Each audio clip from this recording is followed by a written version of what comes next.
and welcome back to Big Mouth, and welcome to Friday's edition of the dceu Daily. Go over to Twitter, tag and follow me there at Movies TV Mad, making suggestions like maybe you've got a hot take, a controversial hot take you want me to debate. I'll do it even if I think you're talking a load of balls. How about suggesting some articles or a topic of your very own, and I'll even give you a shout out. So on today's dceu Daily, there's still no news going on. There's fan expos going on for Wonder Woman 84 and the Suicide Squad, either later this month, is it, or in December. So check them out on the internet. Google them, because I don't know what they're even called. But today, the DCEU was never broken. The DCEU was never broken after Man of Steel. The DCEU was most certainly not broken after Batman vs. Superman, even that interfered with, studio cut of Suicide Squad. The DCEU still wasn't broken after that. After Wonder Woman, definitely not broken after that.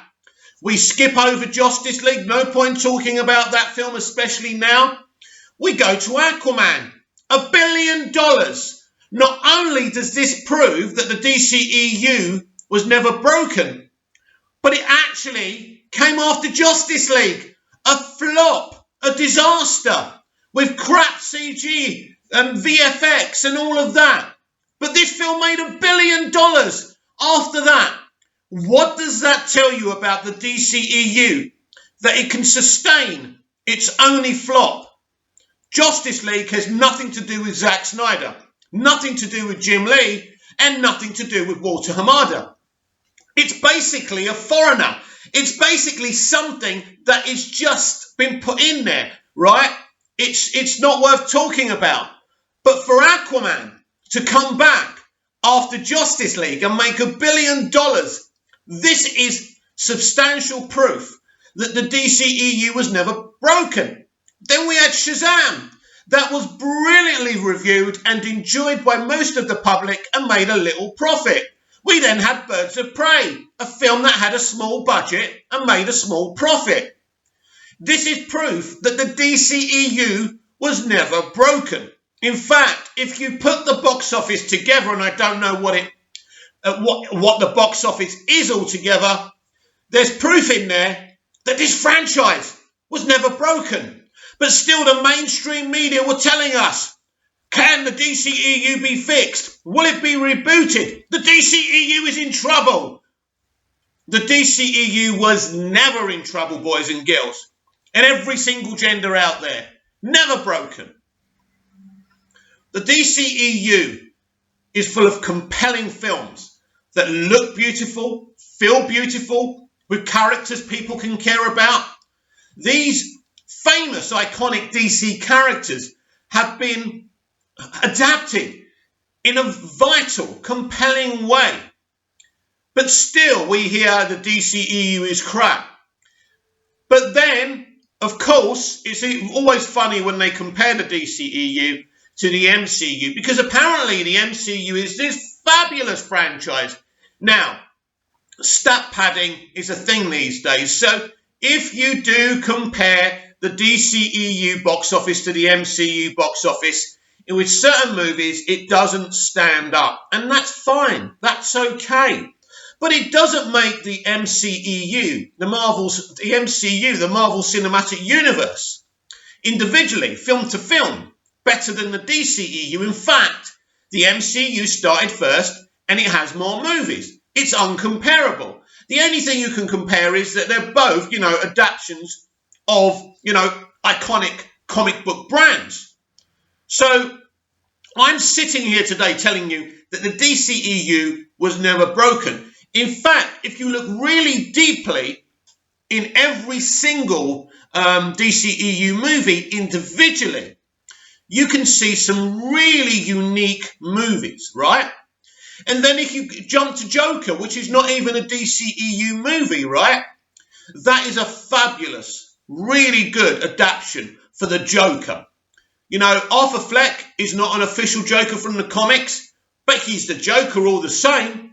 And it has compelling commentary about mental illness, even though Todd Phillips, the writer-director, claims it was never meant to make a big statement. But I think it was meant to say a big statement. I just don't think Todd ever really wanted to go there, and I don't blame him. But I'll tell you, fabulous. Anyone suffering with mental illness, anyone who hasn't been taken seriously because they suffered with mental illness, in fact, anyone who's been bullied and kicked again and again and again will identify with Arthur Fleck. So we have Man of Steel, BVS, Suicide Squad, Wonder Woman, Aquaman, Shazam, Birds of Prey, and Joker movie. 8 movies making really good, respectable bank. So, if the DCEU was never broken, why did the media keep on telling us that it was? Why were Rotten Tomato scores so terrible from critics, but kind of okay from the fans? Well, we know there's a disparaging score if you look at the stats. Not just with the DCEU, but with all films when you compare them to critic scores and audience scores, because the audience will always judge a film from their own personal enjoyment. And, let me be clear here, not everyone watching films these days overanalyzes them. Most people don't know about cinematography and good CGI and bad CGI. Your average Joe, your average family, your average Jane who goes to watch a film just wants to be entertained, right? But, interestingly enough, the DCEU does a lot more than entertain the audience. In fact, when you look at the politics around Hollywood right now, because Hollywood is mostly surrounded now within the circle of Tinseltown with politicians and not entertainers. They're not people with passion for making films and telling stories. They're people who want to put in political commentary into their films. But if you're going to do that, do it like Snyder did with MOS and BVS. The commentary in those films is there, but it's not blatant. But if you look deeply enough, it's there. But are you telling me that BVS and MOS don't look beautiful and not epic? They don't adapt their DC characters, their iconic DC characters wonderfully? Yes, they do. And then with Suicide Squad, you've just got this brilliant team-up movie with all these iconic DC villains. And even the cameo from Batman and The Flash is wonderful. It really is so cool. And I really want to see David Ayer's version of the Suicide Squad. Of course I do. So you've got a bunch of unique movies, unique takes. I think only someone who's blind, deaf and dumb, and no disrespect to anyone who has those disabilities, can come out and say, these are horrible movies. And if you think Suicide Squad is a horrible movie, it's because the studio interfered with it. You can't even put it on David Ayer's door. So as I say, you have Man of Steel who tells you this wonderful, alien invasion story. You have BVS where we continue straight off the bat from said alien invasion story, and the film has consequences to what happened in the first movie. Brilliant. Brilliant. As I say, Suicide Squad was interfered with, but a good little team-up, right? Wonder Woman is one of the best comic book movies ever made. Not just visually, but credit to the writing and the directing, giving us something so emotionally visceral. It really was brilliant. Patty Jenkins and Gal Gadot and all the cast and crew did a wonderful job. You can watch that film on its own and it's brilliant, but it's still part of the DCEU. And it's one of the best films in the franchise. Do I have a favourite film in the DCEU franchise? You know what? I don't think I do. I love Man of Steel and I love BVS and I love all of them. I think they've all, got a good place for different types of audience. You look at the audiences who love Birds of Prey. Very different to the ordinary DCEU audience. But isn't that a good thing? Isn't that proof that Walter Hamada and Jim Lee can bring in different comic book fans to enjoy these films? And the more you watch all these DCEU films, the more you learn from them. You always see something that you missed. These are brilliant movies. Brilliant movies. Amazing movies. And it's only going to get better with Jim Lee's and Walter Hamada's multiverse strategy. You will have films that are meant just to be consumed by families. Films that you don't have to think about or look too deeply at. But there will also be films, still, within this universe, maybe on HBO Max, that you have to think about. Something tells me that Peacemaker may be one of those as well. Zack Snyder's Justice League, obviously. And fingers crossed, Zack can continue telling his DCEU stories. And he's always going to be a producer. He's always going to have his name on all of these DC films because he set up the whole thing, which is wonderful. Obviously, Elseworld stories have nothing to do with Snyder like Joker, so his name will never be on them. Quite right. So we have this wonderful, unique franchise that started from a reactionary standpoint in a very divisive way. But even then, I kind of like that. I'm very comfortable with that. Because I tell you what, a reaction is better than no reaction. This is what I said yesterday about Justice League. No one was really talking about that film apart from saying how bad it was and trying to work out if it could make its money back and make a profit, right? Which it didn't. That film probably got back what it invested just about, and that's it. The film's a flop.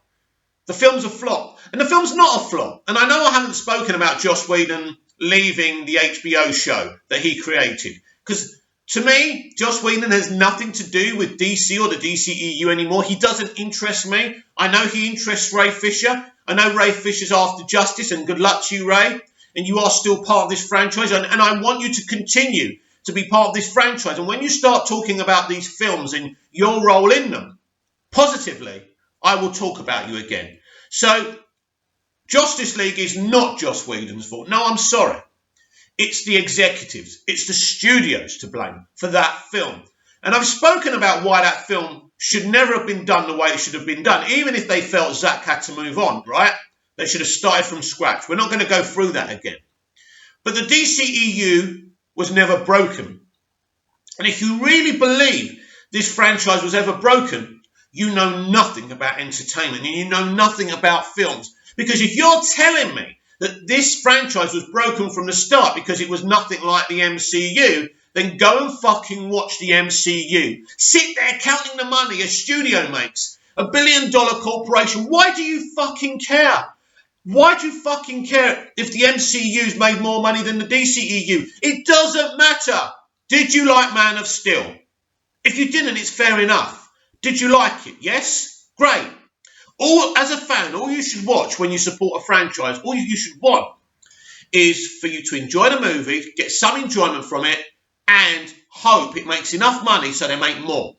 Man of Steel did enough to do another film. So did BVS, so did Suicide Squad, so did Wonder Woman, so did Birds of Prey, and so did Shazam. And then this Elseworld universe, the Joker, made enough to say we want to make more films like this. The whole modern day DC movie universe, and even if we stick Arrowverse in there, is an absolute success. In fact, our TV shows are more successful than Marvel's TV shows. And I think with the kind of projects that are being planned on HBO Max, like Green Lantern, Gotham PD, Peacemaker, even they are more exciting than what the MCU are doing. But we shouldn't keep on comparing ourselves to the MCU. This is where everything went wrong. Oh, Warner Brothers, every article. Oh, Warner Brothers were trying to, compete with the MCU. Yes, Sugihara was. The whole shit show was down to Sugihara because Zack Snyder's DCEU was doing very, very well. Thank you very much. It had good box office. No, not record-breaking box office, but people would have come to the party eventually. But healthy box office. Healthy chatter. Whether people were talking about liking it or hating it. But Kevin Sugihara wanted everything. Record-breaking box office. Love from the critics. You can't have it all. You can't. How many MCU movies would the old-style critics, the well-to-do critics who actually knew about films and what it takes to make them and what audiences are looking for, how many of those old-timer critics would say that the Marvel movies are good? They could say they're entertaining, they could say they're fun, but are they actually good films? I think who's the director's name? How can I forget his name? He's one of the best directors in the world. The one who does the gangster ones, right? Him. He said the MCU isn't cinema. Now, I don't agree with that because I think they are cinematic, they're exciting, they're entertaining, that's fine. But he made an interesting point because when you look at the DCEU films, they are telling a story. And to a point, the MCU was telling, a long drawn-out story. Can't argue with that. But it shouldn't be about comparing our beloved DCEU franchise to the MCU. We're doing our own thing. We were always doing our own thing. And to say it's broken because critics weren't giving it 5 stars, to say it's broken because our movies weren't making as much as the MCU, then you are not paying attention. The only thing, and it's all about speaking your own truth and nobody else's. Did you get enjoyment from these, 8 movies? More often than not, did you? Comment down below, let me know. Let me know. Let me know, are you a fan of the DCEU? And if you're not, even more importantly, tell me what you don't like about the DCEU. Why is it so bad? Why is Man of Steel a bad movie to you? Why is BVS a bad movie to you? Why is Suicide Squad, Wonder Woman, Birds of Prey and Shazam? Look again. Are you just reacting to the media or are you speaking your own truth? Think about this. After all the negative press and Zack Snyder being moved away, the DCEU is still standing. Without critical approval, without record-breaking box office, but good box office, the DCEU is still standing strong. What does this say about our beloved franchise? That you can throw anything at us. You can attempt to destabilize us, but we will come back fighting. We the fans kept this going. Justice League was a horrible time, but you the fans who had issues with Warner Brothers still came out and you supported Aquaman and Jason's and James' movie. Well done. You didn't leave that movie to fucking drown because you were angry what the studio did to Zack. You supported Aquaman and it made over $1 billion. Many fans, most certainly the flippant, MCU fans, would have walked away. But not you guys.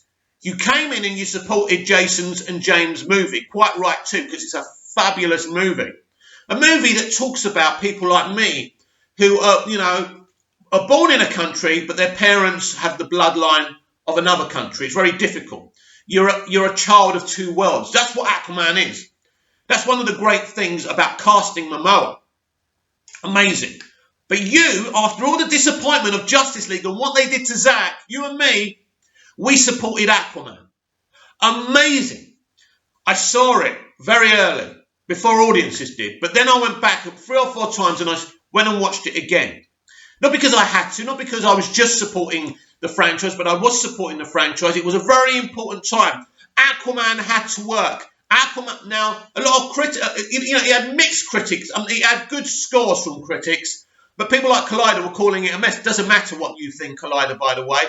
It matters what me, you, and all the fans, the consumer, think. That was the moment. That was the moment when the franchise could have been fucking dead.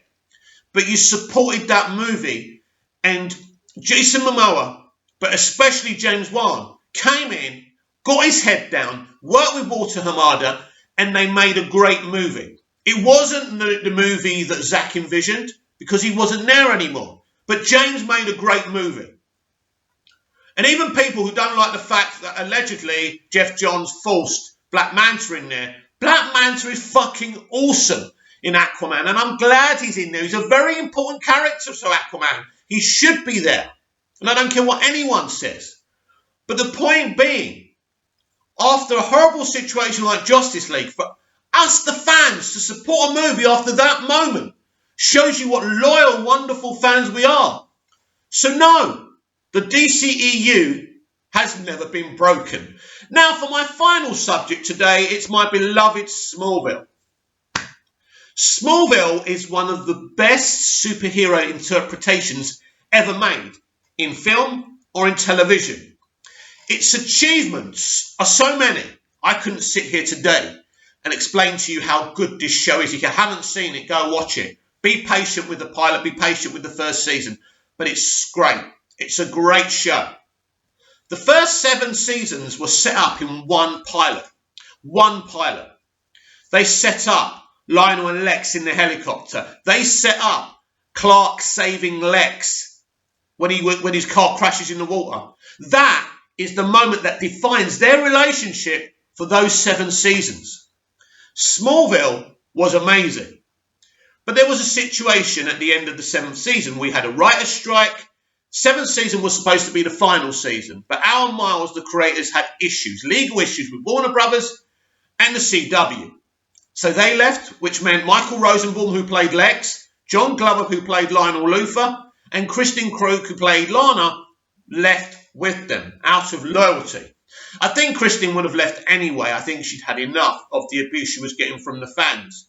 But seasons 8 to 10 have got some gems in there, but it's not really telling the story that was set up in the pilot anymore. And really, the only arc that's going from 8 to 10 is the relationship between Clark and Lois. Now, I stayed with the show, but no one can look at me with a straight face and say to me, look me in the eye and say, 8 to 10 is better than 1 to 7. You can't tell me that. 1 to 7 was telling a defined story and a defined arc, and it was interesting. Now, Kelly Salders and Brian Peterson were involved with Smallville from season 2. They're great writers. They could have made Tess a better character than she was. Cassidy Freeman was amazing. In fact, in the very first episode, she was kind of scary and frightening and dark, but they watered her down very, very quickly. If they gave her a mother figure like Lionel Luthor to play off of, instead of, Justin Hartley's Oliver Queen, she could have been another amazing character coming from the line of the Luthor mansion. But they never did that because the CW wanted to water it down. This is how they drove Alan Miles off it. What should have really happened is that Alan Miles, Kristen, John and Michael should have all come back for an 8th and final season to finish it off the way the people created the show wanted to, who envisioned the show. Now, I don't know if these people could have persuaded Tom to wear the costume, because they certainly couldn't in the actual series finale.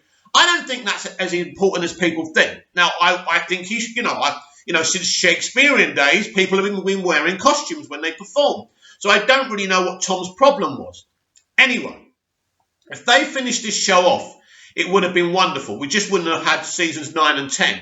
Some people say, well, you're missing Zod, you're missing the Kandorians, and then the final season. But do you know what? Alan Miles would have done a better job of finishing this show because it was their vision. It was their story. There's no difference to what happened to Alan Miles when they left to what happened to Zack Snyder. It was Alan Miles' baby. And, when you look at the series finale and, you take someone like John Glover who played Lionel Luthor. John Glover can normally make any old shit look good. But not even John could do Lionel Darkseid and give it any creative relevance. It was a joke. A joke. It was horrible because they couldn't do Darkseid. They didn't have the budget. So in the end, even though I look back on that finale and I watch it and say, you know what, it's all right. And it is all right. It's okay. And most of the time, series finales are disappointing. Final seasons are disappointing. In fact, the final season of Smallville is okay. It does some really good things. But it's not what Alan Miles would have done. And if they were still in charge, things would have been different. So there's a great tragedy there for me. But I still love this show. And I still think it's one of the best comic book adaptations, either in cinema or television, of all time. But please tell me what you think. Comment down below. Like, share and subscribe. And I'll be back tomorrow with even more DCEU Daily. See you again soon.